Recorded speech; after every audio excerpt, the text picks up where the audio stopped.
Hi everybody, this is Dee at Aloha Astro, and today we're looking at a new moon in the cardinal earth sign of Capricorn. It's occurring at 9 degrees 44 minutes of that sign at 5:27 p.m. Eastern Time on December 30th, 2024. This is a special moon this month because it is a black moon. It is the second new moon of the month. The first one occurred on the 1st of December, and now we have bookends to the month with new moon at the front and new moon at the back of the month. That first new moon was in Sagittarius, which gave strong expansive energy, and now we have almost as if the energy of completion or conclusion or wanting to create something constructive with the Capricorn energy at this new moon at the end of the month. There's more to it, of course, there always is, because the sign that the moon is in is always affected by the aspects that the moon and the sun are making to other planets as well. So let's take a look at the forecast for the energy. New moon in Capricorn, Monday, December 30th, highlights the importance of self-discipline, responsibility, accountability, and the sometimes daunting task of being true to yourself as you map the course of your future success. As the moon conjunct the sun in Capricorn forms a square aspect to Chiron in Aries, a sesqui-square aspect to Uranus retrograde in Taurus, and a sextile aspect to Capricorn's ruling planet, Saturn, in Pisces. Saturn is the lead star in the show at this new moon, as it participates in a mutable T-square aspect pattern with Mercury in Sagittarius and Jupiter retrograde in Gemini, as well as the Thor's hammer of Saturn, Mercury, and Mars retrograde in Leo. Now is the time to ask yourself questions concerning safety, security, wisdom, courage, growth, and integrity. Are the external systems, constructs, routines, and internal patterns or beliefs you align with helping or hindering? What would life look like if you changed something foundational that other people are heavily invested in you maintaining? Venus in Aquarius, square to Aquarius's ruler Uranus in Taurus, indicates any type of change or break can feel threatening or uncomfortable for all involved, but may be necessary for future happiness and growth, while the Thor's hammer could attract criticism, detractors, and even expulsion from the group if you dare to stray from the beaten path or begin to reveal the fallacies or irrelevance of complacent illusions or arbitrary rules. The various supportive and challenging aspects are complicated, but also present opportunities for shifts and growth. Whatever no longer works will eventually become redundant or must change and adapt. Focus on grounding yourself and finding that inner connection to your Creator and the cosmos to guide you. It is better to feel alone and be sure of yourself than to be lonely because you know you don't belong. The critics or doubters may applaud your success, emulate you, or seek your guidance in the future because of the decisions you make and actions you take at this new moon.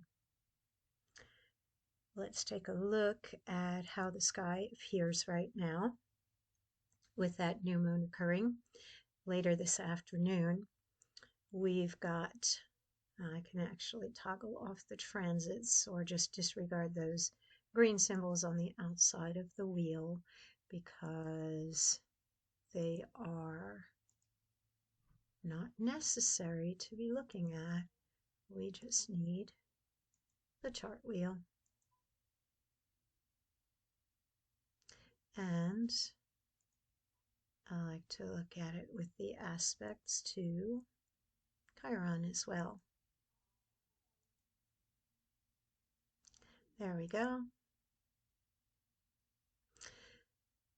So you see all those dotted lines going on there. That usually produces a lot of undercurrent, those aspects, particularly that Thor's hammer. And a Thor's hammer can bring in that feeling of being watched, being criticized. Usually it's energy being brought to bear where perhaps you do have to take courage or choose an action. However, there's probably going to be a downside to it in some way, or somebody who's against you and what you're doing for some particular reason, because that Thor's hammer is joined up by the square between Mercury in Sagittarius and Saturn in Pisces. In a way, it's kind of like a damned if you do and damned if you don't. So it really is up to you as to whether you're going to decide to do something or not. But we do have both a pressure producing and fear instigating opposition that I didn't mention because of not enough room, actually, in the forecast. Transiting Mars in Leo, opposing Pluto in Aquarius. Those are two volatile planets, and they can produce pressure, an urge for action under duress, but also fear or not wanting to move forward out of fear, or I guess the bigger fear is, would you be rejected by society or the larger group? Then we've got that T-square going on in here with Jupiter retrograde, Saturn, and Mercury. We've got this sesqui-square with the new moon and sun and Uranus that is definitely creating the feeling of change, or something's got to give, something's shifting, and that the old or the traditional, although it may have served you well, isn't necessarily going to be what you're moving forward toward the future with, that it might be left behind for something better, or it needs to be adapted, changed through the different perspective or vision that you have going on in that T-square, which is mutable, as well as the trine that we have between Mars in Leo and Neptune in Pisces conjunct the North Node in Aries. Neptune and the North Node are also involved in this minor grand trine with Uranus and Pluto. So we have these three outer planets supporting each other with the inspiration, the faith, the change, and the empowerment and transformation. That basically there can be a leveling up and a looking toward something new or different. The encouragement is there to do it. Whether you do it or you don't do it is going to be entirely up to you. I do think that the trine that is going on between Mercury and Sagittarius and Chiron, while Chiron is making a sextile to Sagittarius's ruler Jupiter, is actually giving you more of the optimism and the intrepid fearlessness, or even just the willingness to take a risk or a chance and to see what will happen. That feeling of adventure and exploration that you might be feeling strong enough, and you might be having enough faith to be courageous and move forward due to Mars in that trine to Neptune in the North Node, and this minor grand trine that's going on as well, and Chiron supporting Jupiter and supporting Mercury. But a lot of underneath stuff that is also creating a resistance or the doubt. And if you are feeling like it's still Mercury retrograde, even though it's not, that actually has to do with Mercury in a mutable sign squaring Neptune in a mutable sign.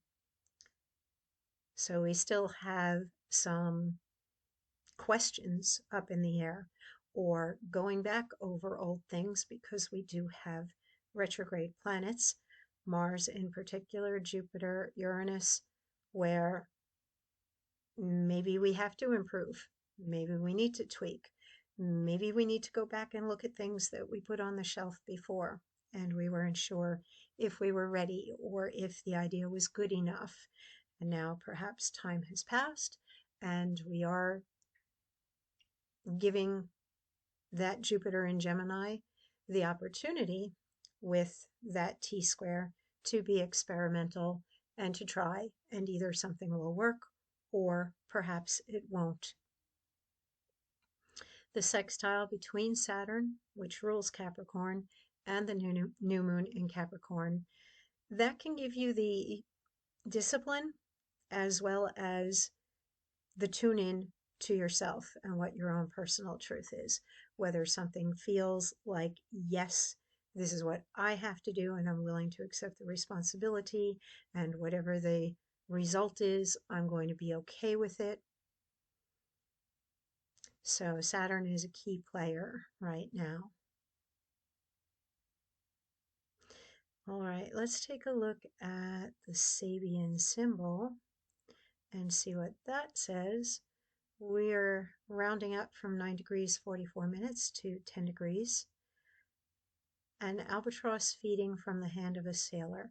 Keynote, the overcoming of fear and its rewards.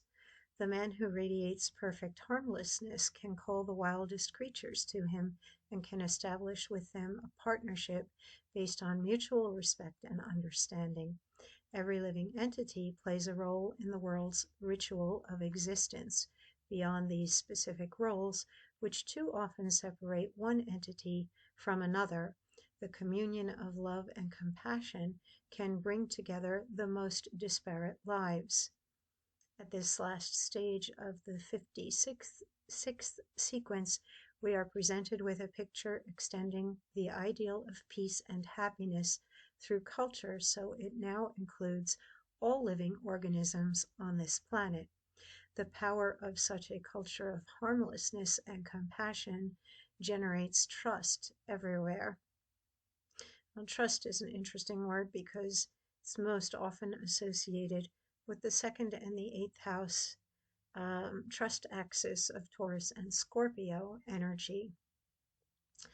And we do have Uranus and Taurus. We have Pluto, Scorpio's ruler, interacting with each other, along with Neptune, which is the planet of beauty, healing, and inspiration, pretty much the all that is, other planes of existence.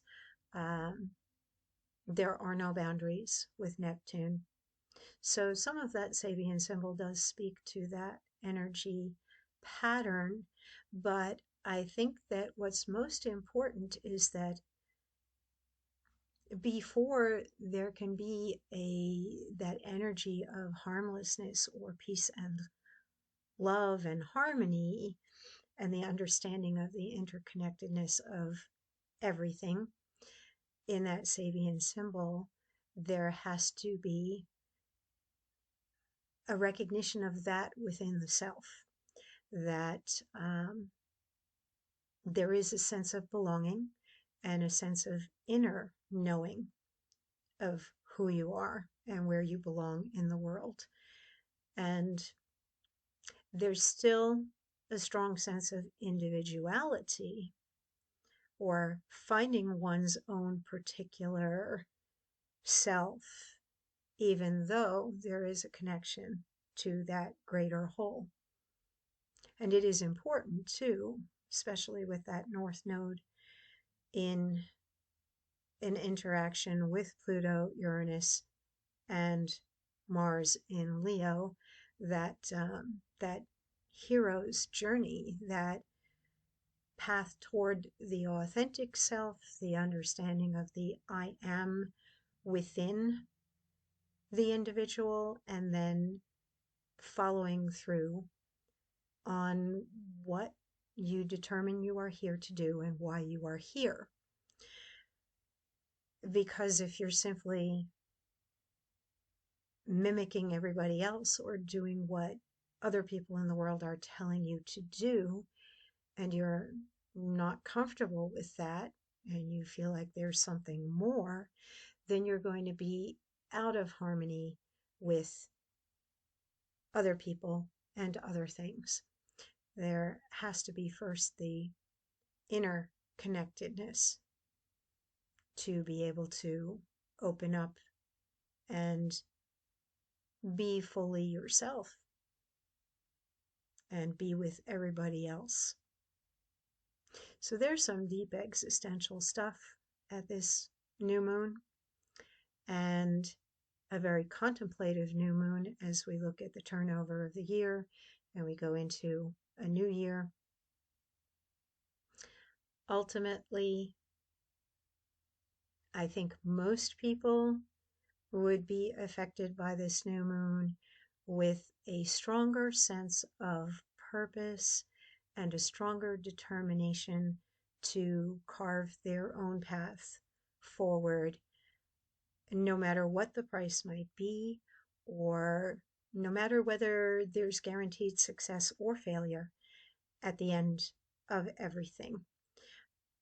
And usually, once you commit to what you believe is right for you, doors do begin to open up, and even the challenges change. Your perspective of them changes, that you're not just, oh, woe is me, the world is beating the crap out of me, but okay, this is a challenge and it's making me stronger and I'm learning something from this and I must be on the right path because there are other people or energies trying to distract me from this, where you get that feeling inside you that this is just confirmation. This is, the universe saying, oh, you really want that? Okay, we're going to check and make sure. We're going to make sure you really want that. So I would expect that there are little signs and symbols, and there are little intuitions and telepathic communications and things going on that are kind of subliminal due to all those dotted lines you see in the background right now, but that the overall thrust of some very strong aspects with that new moon, Saturn, as well as that particular trine with Mars and Neptune and the North Node and this minor grand trine are going to keep you on track, and that you would choose the growth, the expansion, and the experimentation, because nothing ventured, nothing gained. That if you don't try, you will never know. And unfortunately, some friends may fall away, or something that you loved or that you depended upon or was a regular part of your life no longer can be, that has to be replaced by something else due to that square with Venus square to Uranus. And there may be some people who are just like, oh my gosh, you're not the same, you've changed, what happened? Maybe one day they too will go through changes where you will connect again. Or if you're the forerunner and you're out in front for a bunch of people and you're the first to be going through that change or doing that new thing, I do believe that eventually they may catch up and join you. It just might take a little bit of time. So take care, be safe at this new moon. It's actually a rather sober new moon, and if that energy does continue forward into the new year, some people might not be partying as hard as they usually do at the New Year's Eve, and maybe more inclined to stay home or have more of a quiet New Year's, a more introspective New Year, where they're focusing on the self and thinking about their plans for the future, and maybe doing a little new moon and New Year's Eve ceremony and dedication of a plan for the year ahead.